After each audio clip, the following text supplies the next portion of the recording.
Bonjour à tous et bienvenue sur Sensation. Aujourd'hui, nous vous proposons de découvrir une discipline peu connue du grand public, le ball trap. Il s'agit d'un exercice d'adresse dont le but est de toucher des plateaux d'argile ou des cibles mouvantes à l'aide de fusils.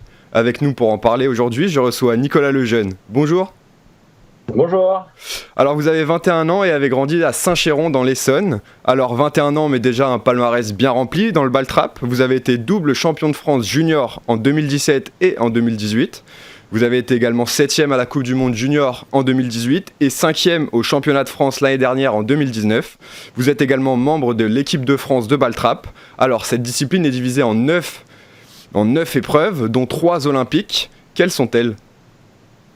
Alors pour commencer, il y en a donc 3 qui sont olympiques, comme vous l'avez dit. Il y a le ski olympique, la fosse olympique et le double trap. Maintenant, à partir des Jeux de Rio, donc en 2016, il n'y en a plus que 2 qui sont olympiques, la fosse et le ski. Le double trap est sorti des épreuves olympiques. Alors vous, particulièrement, qu'est-ce qui est votre épreuve de prédilection ? Moi, c'est le ski olympique. En quoi ça consiste ? Expliquez-nous un petit peu cette épreuve. Donc en fait, c'est sur 25 plateaux. Il y a 8 postes en arc de cercle avec 2 machines, une à gauche, une à droite, le pull à gauche, le marque à droite. Et en fait, on va tirer 25 plateaux, donc à peu près à tous les postes, il y a un simple et un doublé qui partent simultanément. Et le but, on a une cartouche par plateau et le but, c'est de toucher 25 cibles sur 25. Alors le ball trap, c'est pas commun comme discipline. Comment est-ce que vous est venue cette passion ? En fait, tout a commencé avec la chasse, en fait, parce que je chasse. Et du coup, avant d'aller à la chasse, mon père il m'a dit d'aller apprendre à tirer. Donc, que ce soit moi ou ma sœur, en fait, c'est pareil. Ma sœur, elle a commencé au ball trap avant d'atterrir à la chasse. Et donc, vu qu'elle a commencé, moi j'allais sur les stands de tir avec eux. Et donc, du coup, c'est comme ça que ça a commencé, en fait, cette famille. Vous avez commencé à quel âge le ball trap ? J'ai commencé, j'avais 13 ans. On ne peut pas commencer beaucoup avant parce que après, pour le fusil, le recul du fusil, donc c'est un peu compliqué. Donc à partir de 13 ans, on peut commencer. Moi, c'est à cet âge-là que j'ai commencé. Et vous avez appris à tirer au même âge ? Oui, j'ai commencé sur des compétitions départementales et régionales. Pour ensuite arriver sur les championnats de France. Et donc oui, c'est à partir de 13 ans que j'ai commencé vraiment à tirer. Alors justement, vous l'avez dit, vous avez commencé dans des compétitions départementales et régionales. Dans quel club avez-vous commencé ? Est-ce que vous avez commencé en Essonne ou pas ? Non, j'ai commencé parce qu'en Essonne, il n'y a pas beaucoup de stands de tir. Et j'ai commencé à Ono, dans le 28, qui est juste à côté. Et donc j'ai commencé là-bas et le stand a fermé. Et depuis 2014, je suis licencié à Bréville-sur-Mer, en Normandie. Pourquoi avoir fait ce choix de partir en Normandie ? Parce qu'il n'y avait pas vraiment de club dans le coin, que ce soit en Ile-de-France ou quoi. Et là-bas, je sais que c'était un très grand club et que mon entraîneur de l'époque allait signer dans ce club-là. Et donc, on l'a un peu tous suivi, que ce soit mon père, ma sœur. Et du coup, on a tous été signés en Normandie. Vous vous entraîniez combien de fois par semaine, par mois ?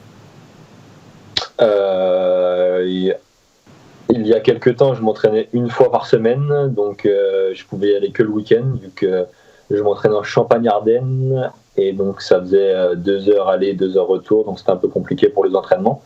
Donc je m'entraînais qu'une fois par semaine. Quelles sont les qualités, selon vous, nécessaires pour être un bon joueur de ball trap ? C'est déjà la vision, les réflexes, c'est très important, parce que le plateau, il peut sortir. Pour ma discipline, en tout cas pour le ski olympique, ça sort entre 0 et 3 secondes. Et donc c'est aléatoire entre ces 3 secondes-là. Et donc avoir de bons réflexes, c'est vraiment primordial. Alors, vous avez fait plusieurs compétitions, que ce soit départementales, régionales, nationales, voire même internationales. Oui. Comment s'organise une compétition type de ball trap ? Une compétition, que ce soit en France ou à l'étranger, c'est pareil, c'est sur 2 jours. Donc on tire 125 plateaux au total, donc 5 séries de 25. Et donc en fait, on va tirer 3 séries le premier jour et 2 séries le lendemain, plus la finale. Quelles sont les mesures prises pour assurer la sécurité de tous les participants ? C'est forcément de pas être dans le champ de tir, de bien rester derrière les pas de tir. Pour la sécurité personnelle, donc on a un casque anti-bruit et des lunettes qui sont obligatoires. Alors, vous avez fait de nombreuses compétitions, mais quelle est celle qui vous a le plus marqué ? Celle qui m'a le plus marqué, c'est les championnats du monde que j'ai fait en 2018. Junior, c'est bien ça ? C'était ma dernière année de junior en 2018. Donc j'ai été faire les championnats du monde, c'était en Corée du Sud. Et donc c'était vraiment une compétition où il y avait toutes les disciplines, que ce soit bien le pistolet, que la carabine, que le plateau, que le ball trap. Et donc vraiment c'était vraiment un événement énorme et c'était vraiment la compétition qui m'a le plus marqué. Alors, vos performances vous ont permis d'être sélectionné en équipe de France de ball trap. Comment est-ce que vous avez été sélectionné ? Et racontez-nous un petit peu l'ambiance qu'il y a au sein de l'équipe de France. En fait, j'ai été sélectionné, j'ai fait des tests de détection avec l'entraîneur national junior. Et donc en fait, il passe sur les stands, il y a des dates, et donc en fait, il va venir voir un peu tous les jeunes qu'il y a, et il va dire, lui il m'intéresse, donc il va venir et on va faire un deuxième stage, et de là il va voir si on continue avec lui ou pas. Et donc moi c'est comme ça que j'ai été sélectionné. Et donc la deuxième question qui était l'ambiance, c'est vraiment une ambiance très conviviale, c'est vraiment très bien en fait. Il y a pas de si on va pouvoir s'aider, on va s'entraider. Enfin, il y a pas de même si c'est un sport individuel, au final, il y a une bonne cohésion de groupe. Alors, outre l'équipe de France, vous avez également été premier au championnat de France des clubs en 2019 avec votre club en Normandie. Racontez-nous un peu cette compétition. Du coup, en fait, mon président avait fait des tests en fait, et il prenait les 3 meilleurs.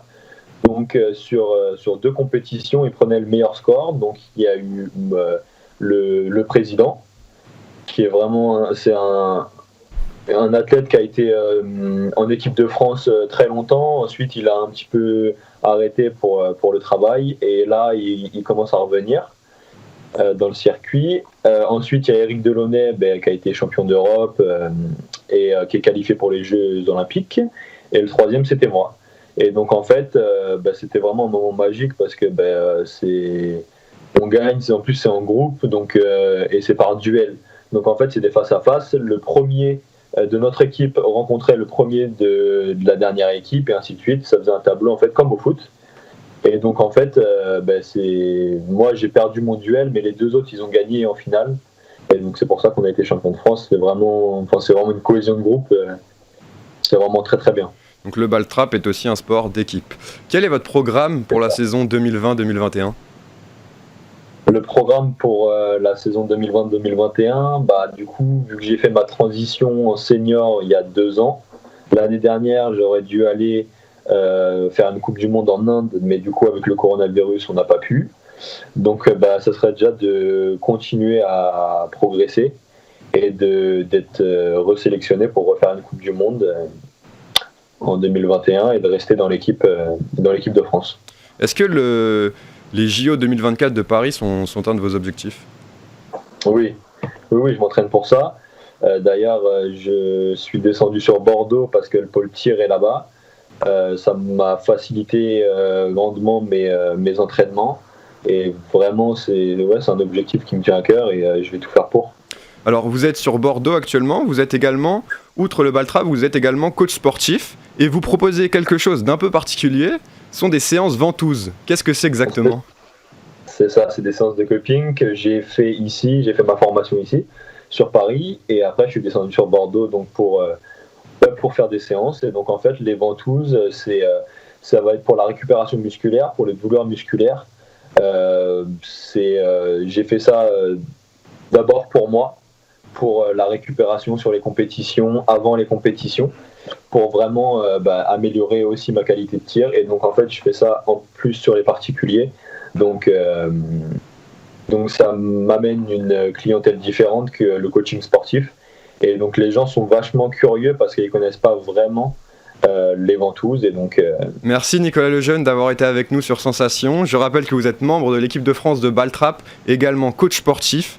Alors, on peut retrouver votre actualité sur le compte Instagram Nicolas Coaching 91. Merci à vous d'avoir été là. Vous pouvez retrouver cette émission en podcast audio et vidéo sur notre site ou notre application Radio Sensation.